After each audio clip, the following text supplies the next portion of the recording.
Chopper hit to Jamison. He'll field it. Underhand it at first, and the Pioneers are the state champions again. It did go. Scott Mangold was born in Havre, Montana, the middle child of Ed and Marlis Mangold. His dad moved the family often, with stops in Great Falls, West Fargo, and Great Falls again. After graduating Great Falls High School, Scott attended college at Eastern Montana College in Billings, where he got his first taste of radio. His first play-by-play experience was broadcasting a Yellow Jacket football game, and soon after, the basketball coach asked him to broadcast the Yellow Jacket basketball games, which allowed him to travel to Kansas City for the NAIA tournament.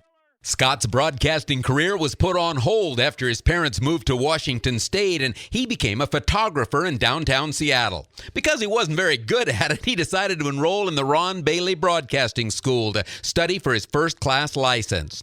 During his schooling in Seattle, he interned at KVI Radio as a news and sports writer. One time during his tenure there, Gene Autry, the station's owner, came to town to lay people off. He informed Scott they couldn't afford to keep him anymore, but after Mangold informed the singing cowboy that he wasn't paying him anyway, Autry promoted him.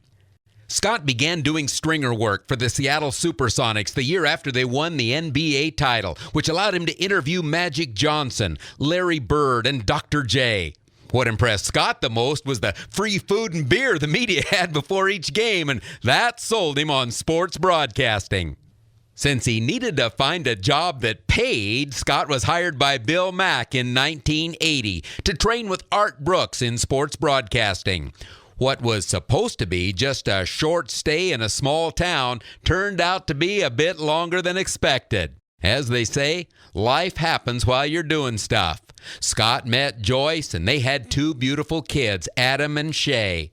Scott did the typical coaching of soccer and baseball and football, joined the Elks Club, and was part of the board of directors of Powell Baseball and the Boys and Girls Clubs of Park County.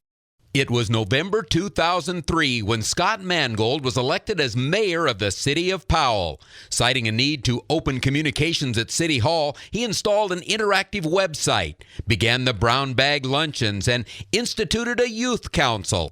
He covered 2 terms as mayor, and during his time in office, the city of Powell became the first in the region to have a citywide fiber optic network at no cost to the taxpayers.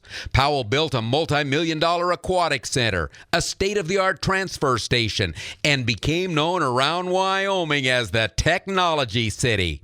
While mayor, Scott also served as regional vice president of the Wyoming Association of Municipalities. The mayor kept an active blog on the city webpage that was reprinted in the Powell newspaper. Scott's achievements in our broadcasting industry are numerous, including a number of WAB play-by-play awards and, along with Russ Graham, Best Radio Show awards. He was honored earlier this year with an Amateur Football Association award and is an honorary alumni of Powell High School. He's even won a Pacemaker Award from the Wyoming Press Association for the 1 year that he wrote a column for the Powell Tribune. This Montana transplant has traveled hundreds of thousands of miles through Wyoming's worst snowstorms, has endured baseball press boxes over 100 degrees, and even got zapped by a bad phone line in Lander. Even though his dream of calling